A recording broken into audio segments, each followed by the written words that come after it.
People were dancing in the parking lot and hope is rising. NewCity Church, in collaboration with the Foundation for Racial, Ethnic, and Religious Harmony, Northland Development, the Village Bank, and the Southern New England Ministry Network, held a drive-in concert designed as a safe space for people of color and allies to recharge and be inspired. Maxine Friedman recaps the day's event. NewCity Church hosted a live drive-in concert on Sunday, July 13th in the Northland parking lot to create a safe space for the community to recharge, talk openly about racism in and around Newton, and enjoy some music.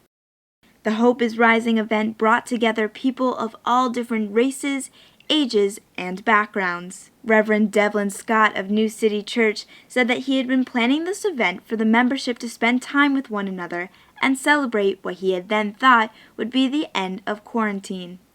However, shortly after the death of George Floyd, Reverend Scott decided he needed to change the focus of the event. Now more than ever, there was a pressing need for the community to rally and be there for one another. Some people chose to sit in their cars parked in the lot and tune in to 88.5 FM radio to hear the music from inside. Meanwhile, others danced and sang outside, taking COVID-19 precautions and enjoying the spiritual experience. During the performances, there were a number of videos shown on a screen, like 12-year-old Keedron Bryant singing his now famous song, I Just Wanna Live, I just wanna live, or David Hammond's African-American flag waving, or George Potts Young's Ode to George. and I believe things will get better.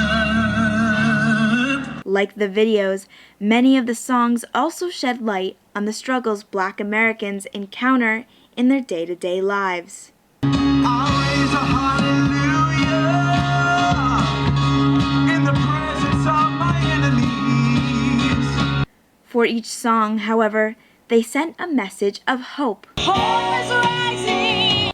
To build on those messages, Reverend Scott moderated a panel discussion, My City and Me, with Mayor Ruth Ann Fuller, Newton Police Department Public Information Officer Lieutenant Bruce Apotheker, Metco Specialist and Newton Public Schools teacher Katani Sumner, and members of Newton's Coalition of Black Residents, Angela Pitter and Karen Carroll Bennett.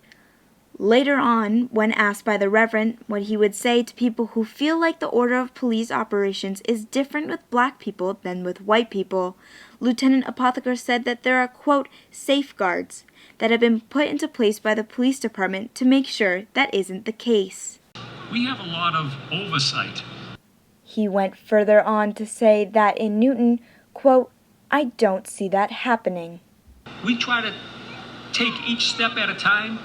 Well, when I said they don't happen in Newton, I'm talking about where officers will approach somebody of color and assume they're guilty.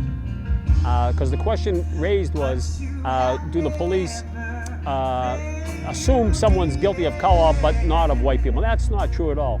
But when asked about Tim Duncan, a Newton resident who was racially profiled by police near his home nearly 2 months ago, the lieutenant said he didn't want to answer. I don't want to talk about that. We need to have a wide array of conversations with vast amounts of people that are different than us, and I think at that point we'll be better off as a city and as a nation. The mayor also did talk about the police department and how she plans to make the police force more diverse and comforting to Black Newton residents. Our Newton Police Department is not representative of the people who live here and work here. So we've got serious work to do. And it's not that we haven't known this also. So, but the big picture is if your police department, if your city hall, if your school teachers are not representative of the people who are in the classrooms, on the streets, it is not successful. We have to have those representative voices there. Angela Pitter, a member of Newton's Coalition of Black Residents, put some emphasis on the importance of law enforcement and teachers looking like them. My son, who's now a college student, he didn't have his first African American teacher until the 11th grade at North. No child should go through K to 12 and not see themselves represented by a teacher in the classroom or a principal. Reverend Scott also shouted out during the panel that one way to achieve diversity, inclusion, and justice in the community is for students to work within the system and become proactive. I would give a quick little plug. Hey, if we want to see change, we want to see more diverse faces, younger faces, more people, consider a career in law enforcement. Let's change it from the inside out in that way, okay? After a beautiful, hot day full of singing, dancing, and conversation, Reverend Scott couldn't have been more proud of the event. I'm happy. I'm glad we made it here. I'm glad people came and showed up, and I'm grateful for this opportunity. I love how it went. We had a good time. The concert is just one of the many ways Newton is working to address racism, leading many to believe that perhaps hope really is rising. This is Maxine Friedman, Newton News, Newton Center.